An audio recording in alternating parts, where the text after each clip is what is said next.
at the house of Nabuia and Akida Domingo in Chatsworth, and we're here to talk to them about the story behind the petition that's actually led to them coming to the foundation and led to the movement around changing the circumstances at their school. I'm Akida. And I'm Nabuia. And we're from Rice-Grove Secondary. Well, the principal is like treats children very unfairly. His child. He treats his child better than the rest of us, and also he sides with the governing body, and they're all they're all friends in there.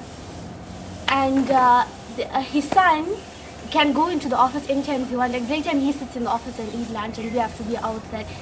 And if we have a problem and we go to him, he'll tell us, no, go away, come back in 5 minutes or something. And if we go back, he'll send us to do something. He doesn't take us seriously like how a principal should.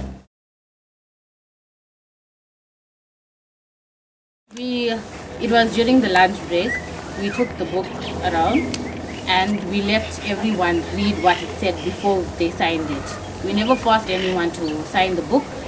We let them read it, and then we told them if they want to sign it and they think this is true, then they must sign it. I don't want to go to school because if we go to a school like that, would you want to learn knowing the principal is taking other people's side and giving you one side when he's supposed to be treating us all equally?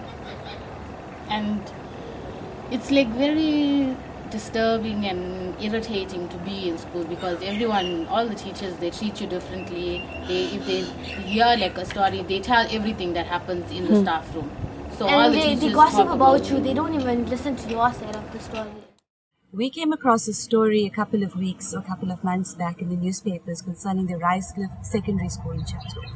What was happening there, according to the pupils who signed the petition, 300 of them, are allegations of verbal and emotional abuse, physical abuse, gangs being sent after them, and a whole list of other human rights abuses. At Sana Foundation, we take it extremely seriously. We've got into contact with these pupils. We salute their courage, and we're here today to find out what their story is. In our school, I don't think it's very possible for us to get a private education because of the way the teachers and the principal in our school treating our students in a very bad manner, and it's very bad for us because we cannot concentrate in a proper way for education, for us to focus on our studies. He hits us with a cane, walks around, even with the cane in school, walks around, enter the class, start banging the cane in the desk. That's threatening to us. We cannot focus during studies while a principal disrupting us, banging a cane in our desk.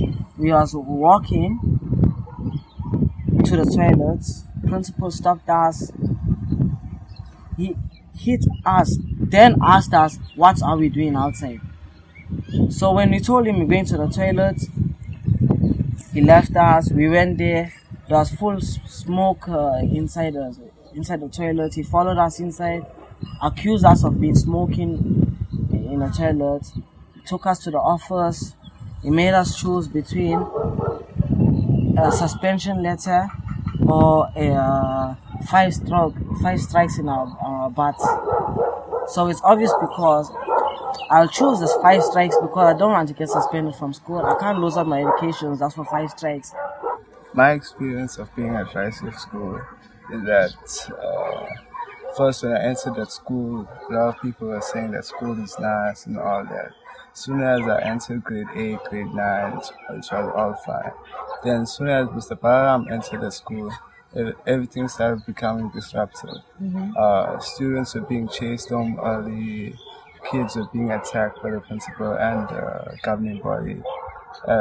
And my side of the story is that I've been attacked with a cane by the principal and punched by the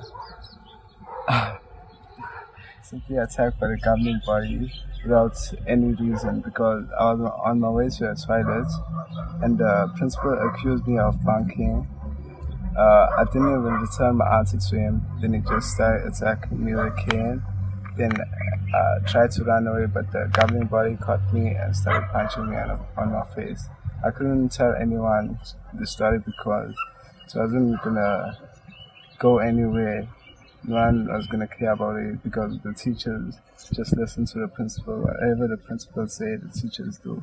One of the many issues at Ricecliff Secondary involves pupils not being given their report if they haven't completed paying for their school fees. Now, in terms of the laws of our country, this is completely illegal, and we suspect that it's going on at other schools as well. We have mentioned this at our launch, at which the Speaker of the municipality, Mr. Logi Naidu, was present. We want to talk to Neo now about what happened in terms of getting his school report. Neo, what happened when you tried to get your school report initially? I go fetch my report. I must phone him at the same time if they refuse to give me mine.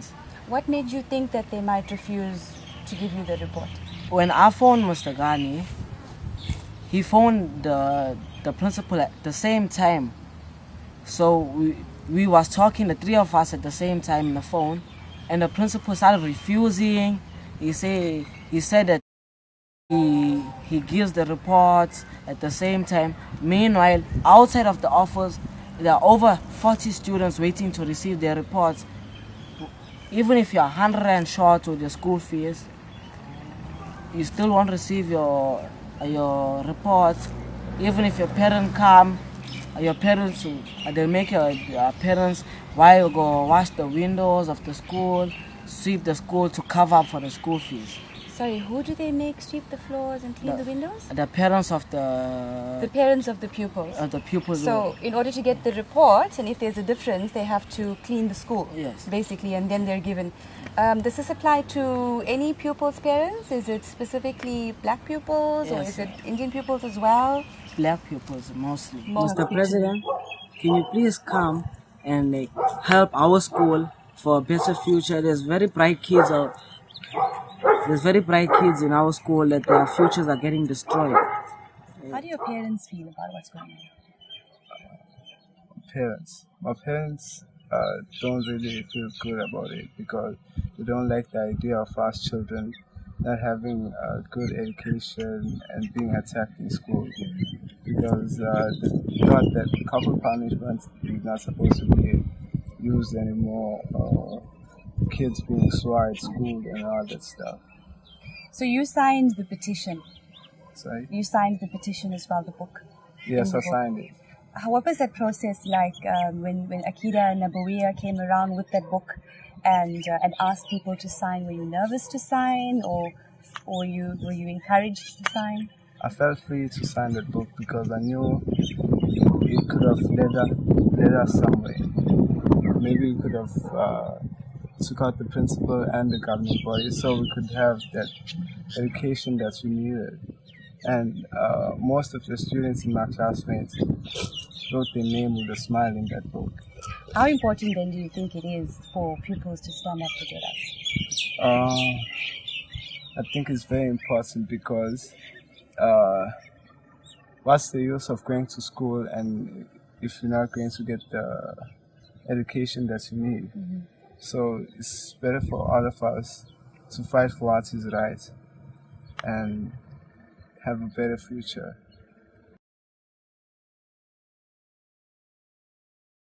If you feel that you're being threatened by teachers, principal, governing body, I think you should tell someone close to your parents, friend, or someone. Maybe they can take you somewhere where you can get some help. And what's your message to our president? I think you can tell him directly, straight to the camera. What's your message to him? Mr. President, with all our concern, we'd like you to come to Ricecliff Secondary in the next couple of months if you could make it, to try and sort out all this mess in our school because all of us are tired of just being threatened and being punished for things that we didn't do. And with all our respect, beg you please to come down. Thanks. So it's been an exciting morning at Rice Secondary. Face-to-face media and the Standard Foundation arrived here to find the school in somewhat of a disarray. Perhaps registration is going on, but pupils are not quite sure exactly what is going on. We are here in one of the classrooms to talk to them about allegations that have been made by pupils who put together a petition. We've met with the principal, we've met with two of the teachers, and we have said to them that we're more than willing to speak to them and to hear their side of the story. Good day, everyone. Maybe I have a word with the two that are addressing you, just to clear matters before anything progresses further. We're going to have to ask you guys to leave with the greatest of decency and respect to you guys. You can ask us, but you can't force us. We know that as well. We have a security at That's school. okay. If your security wants to remove me, it's going to be on camera. That's fine. We are going to block access to the school until we are satisfied at this institution that you have been granted permission by the authorities that run school with the greatest of respect to you and those eminent persons that I have the greatest regard and respect for them. And respect for the rights of children. Yes. And the respect and rights of children also. Because we have a proper institution. Oh, we want to integrate. We want to do things properly. I can tell you this much. When the permission is sought, when it is granted, we will throw out the red carpet for it. So you're saying not if, you're saying when. How long does the process take? Look, we're going to have to liaise with the sections that control us. We will help you circumvent that. I'm appealing to you to not make things more difficult than it is. I think it's more difficult on them. We cannot. I'm not afraid of being seen on camera to say the responsibility. Why won't you let us? You think you're going to get in trouble with the department? Simply because permission of the governing body has not been sought, permission of the department has not been sought. We are expected. We don't know you. Okay. We are expected to protect. Attorney, journalist, communications. No, but we are expected to protect the safety of learners. Provide a letter. We'll give you something in writing. We are expected to protect the safety of learners. You have to provide a letter. So you're saying that there's a potential that they are unsafe for us? We cannot tell at this stage. When we can assess that, when we can assess that. Shabnam and Graham came into the school, went straight into a classroom, rounded up some learners and started addressing them on some issues unknown to us. No permission was sought from the office. They didn't come to the office to get our permission, which is the most courteous thing to do, and no documentation or proof to say that they have been given permission to address learners. So when I approached them, they were busy talking to the learners and told them to come up to the office so that we can discuss it. But I was very rudely spoken to in front of the learners by Shabnam. So I was very rudely spoken to in front of her in the presence of the learners, as if she is drumming up support with the learners to mock me. Because the learners I think you should clarify what was said. I think that's important. I don't want to interrupt you, but please clarify. The learners started making some funny sounds when I told her, let's go to the office to discuss it. And she said, no, stand here and talk in front of the learners. I got it on camera and that was said, so that's fine. So the learners were actually mocking me. That is basically what she has done in the presence of the learners, mocking the principal of the school. Actually? No, please. Okay. And so I told them to please, come to the office. And I pleaded to them, but she refused to do that. And they said they have letters. I have contacted the SCM, Ms. Mandra, and she says she has no problem. We won't deny anybody, any organization permission for them to speak to learners, but they need to follow protocol. Stand Up Foundation is based on my own experience of childhood abuse. It was launched as a result of that. We aim to look after the rights and the roles of our youth in our country. Motivate, educate, empower. Supporting our work, the city supports our work. He knows that we've got formidable work ahead of us, but he believes in what we're doing.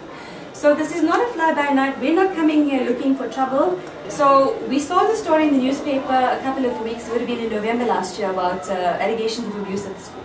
From verbal and emotional, psychological to physical, intimidation, harassment, gangs being sent after kids, a whole lot of stories, some of which I'm not willing to get into now, because that's enough for me to tell you already. And I would not be saying it to you unless I know what I'm talking about. Because I'm very willing to go and do an affidavit, whatever the case may be. One of the things we wanted to follow up on was a story we saw in the paper covering allegations of abuse.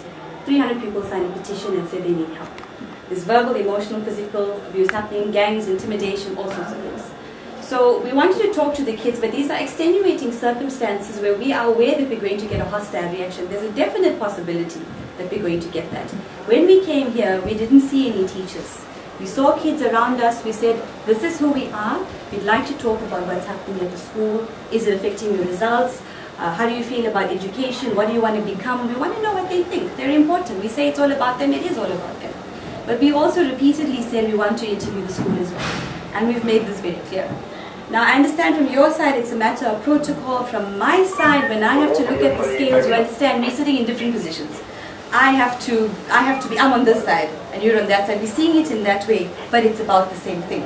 I would like to ask though, specifically yourself, that you maintain contact with the pupils, get a couple of numbers, just so that they feel that SAPS is on their side. Because they're worried about being intimidated. This is what they say. I don't think so we're going to do that. Right now, I think you went and spoken to them.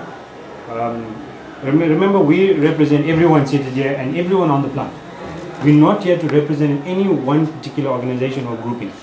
We are representing everyone here. Mm-hmm. We just want to see peace, and if this issue needs to be moved forward, then we need to move the issue forward. Right. Also in keeping with protocol. Remember, we are a government organization. We are beholden to the government. We have our protocol and we have our own lines of communication as well. I think education as well is the same. Yeah. So what I'm saying to you in no uncertain terms is, nobody's going to intimidate anyone. Okay, good. As long as we are. Great. Fantastic. That's fantastic. I just thought that maybe it might help for them to hear it from you, because we know. While you are to throw some light on the fact that, can this practice be condoned? No. Like I'm saying again, the practice of somebody walking into the school, taking again, a few I think it's a very blatant issue. I think I cannot come into your house and speak to your kids without you knowing what's going on. He at the moment is the parent. He is in parentage in loco at this property, on this location. This is exactly why we're here. So what I'm saying is, nobody, I can't. When I come in here, I sign a visitor's book. I tell you, I make it known that I'm here to visit. Well, let's talk about the security issue. We weren't given a book to sign. I think we are going to find a way forward. We are going to find a way forward. What I'm saying is, I think issues have been breached. Protocols have been breached. Let's not go there now. We've established that. Let's set a date. Obviously, you can't make a date because you need to wait for the STM. Yeah. That's fine. Yeah. But we obviously want to resolve it as soon as possible. Yeah. Okay. I need to know what the allegation, because Absolutely. to date, something I don't in writing, even know what the allegation, because look, I am suing the newspaper.